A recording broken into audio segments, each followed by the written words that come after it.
All right, hey, welcome back, everyone. So today's an off day. No lifting today. Have to fuel the body and recover from the last, let's see here, 4 days of lifting. So take an off day today. Tomorrow, probably going to lift legs again. Like I said, it's kind of a lagging part, so I'm going to try to hit it a bit more. Follow the whole lift, rest, eat, repeat until I feel like I've gotten strength back in the legs. So probably going to do it a couple more times a week, maybe. Really working on thinking about getting it to more like ham focused, quad focused type lifting, to really just isolate and try to make them grow, in size, but more importantly in strength. So leg workout will come out again. The last one, somebody said it looked like I was in extreme pain, and no, not in pain, just really transparently probably frustrated, but gonna work hard to relieve that frustration and get that strength back. So today though, I wanted to talk through a little bit about the channel. So I had a question brought up to me right before I started doing this that said, basically, why do you think you can do this, or what makes you different than everyone else in a saturated weightlifting vlogging area? And I kind of thought about it a lot, prayed about it a bit, and when it came down to it, I just said it doesn't matter to me if anybody watches or nobody does. I'm not doing it for anybody. I'm doing it for myself, and I'm doing it because I really enjoy the fitness space. I've always wanted to be involved in the space. Things worked out differently initially, but I really enjoy it. It's a hobby of mine. It's something I really like to do. In addition, I'm not a know-it-all. I don't know everything. Probably a lot of the stuff that I think through or process through comes from a mindset of doing it for 20 some years of lifting weights and trying to learn about the profession. Like I said, I competed a little bit in my early 20s in some natural shows. I'll throw the trophies in here just so you can see them. Nothing big, not huge places.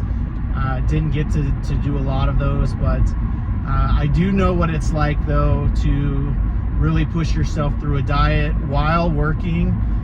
Both shows I did, I was working 50 plus hours a week and had to figure out how to eat right, diet right, keep your mind right. And so I come from a place of understanding. So for folks on here trying to figure out like, how do I balance work in the gym and life, like hopefully this is the space where you can learn about that, meet some people that have gone through it or are going through it, and ultimately we can make ourselves all better. So anyways, that's a bit about that. The second thing I really wanted to talk through was how do you get better? Whether you're in business and you're trying to get better, or whether you're in the gym trying to get better, I think there's a couple philosophies you can apply.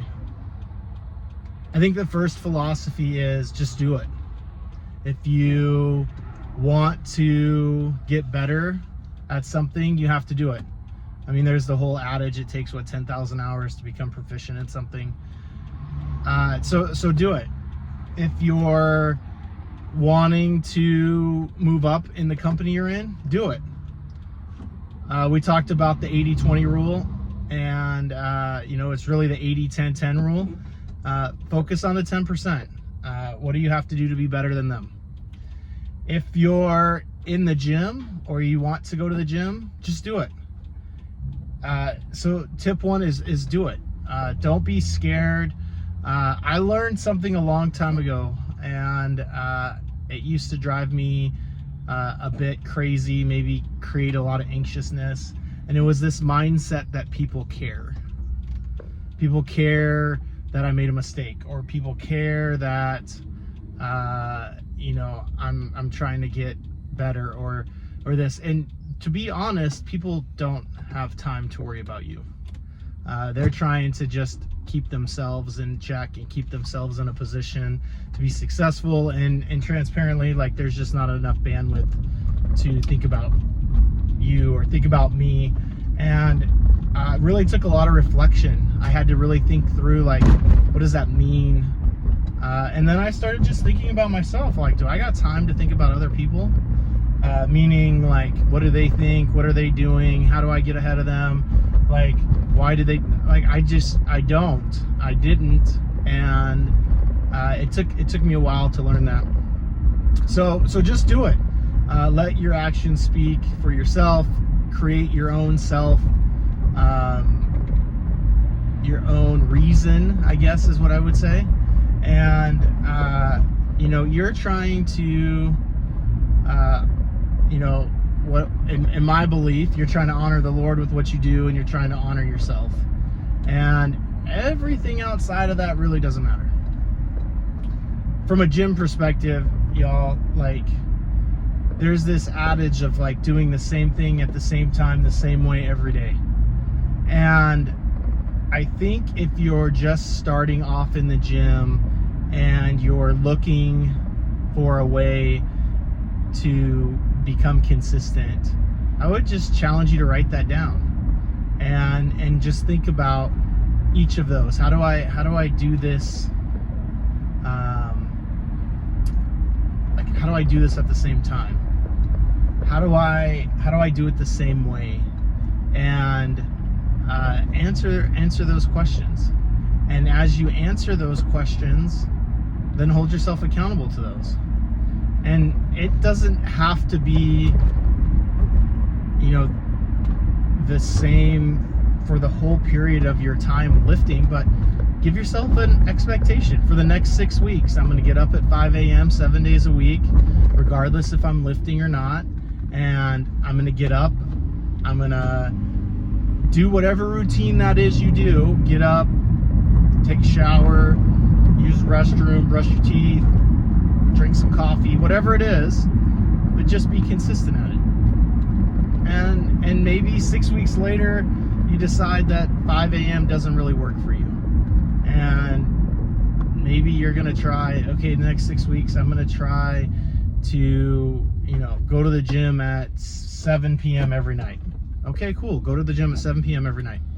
And I'm going to do sets of 8, 5, 5, 3 to build strength. Fine, do that.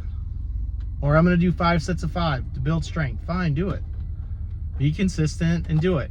Or, hey, I need some, you know, I don't need the strength. I want to get bigger. Okay, well then maybe you're working on sets from 8 to 12. And that last set, you're trying to push yourself to absolute failure at that 7th or 8th rep, or 10th rep or 12th rep. Fine, do it.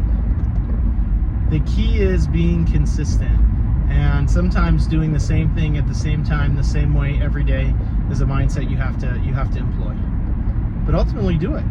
Like, get after it. And then in the gym. So for me, when I design the workout for the day, I really think about, like, what are the angles I want to hit, and what am I trying to feel in the exercise. So again, I have done this for a long time. I kind of know which exercises I get the biggest pump in when I'm lifting each body part. So for me, I'm always trying to assess strength or stretch, and then blood flow. So how do I get a good squeeze, and then how do I get the right stretch? I also believe growth comes from the stretch. So I want to extend as far as I can reasonably. I don't need to hurt myself. I don't need to pull muscles or tendons or ligaments, but I do try to get, a really good stretch. So if I'm doing a lat pull down, it's more important for me to feel the stretch of the muscle than getting it below my chest, or getting it to my chest, or getting it below my chin. If I'm doing a row, it is more important for me to feel the stretch at the bottom than it is for how high did I pull the muscle or pull the weight. If I'm doing a bicep curl, I want to feel the stretch of the curl outside of how hard to pull it. Now there are times with the bicep curl where I just want to focus on blood flow and the peak, and so I might drop the weight a little bit, and I might really focus on getting blood flow and a good squeeze at the top. Or if I'm doing triceps, like my goal for triceps is how can I extend that muscle? How far can I pull it? So for you, getting in the gym and lifting, that's what I would challenge you. That mind-muscle connection does a couple of things. Number one, it is really good to feel the muscles working. That's number one. Number two, what it does for me is it rebalances me. It makes me focus on nothing else but the weight in front of me. And I find that to be a really, really, really good focus, but then mind clearing. And it allows me to spend the rest of my day transparently not being anxious, not getting stressed, maintaining a balanced posture in heated conversations, or maybe intense conversations or situations, where when I don't go to the gym, I can feel that frustration, anxiety, stress building in me, and there are days where I have to say, I just have to go to the gym. I just have to go clear my mind, and that 45 minutes to 60 minutes is what I need to clear my mind. So those are a few tips for you. I know it's a little long-winded today, but hopefully you can gain some nuggets out of that. And like always, I'm trying to get better at this. I'm trying to make this channel something where we can learn. So drop your comments, subscribe, all that stuff. But most importantly, I'd like to hear, what do you want to hear about to get better? Again, I've got a ton of business experience, 25 plus years in the business field, managing people, leading people, and then more than that in lifting. And so feel free to drop a comment, ask a question, topics to discuss, willing and interesting to hear. Also, if you're in the area and you want to go work out, send me a note, and let's go have some fun. All right, talk later.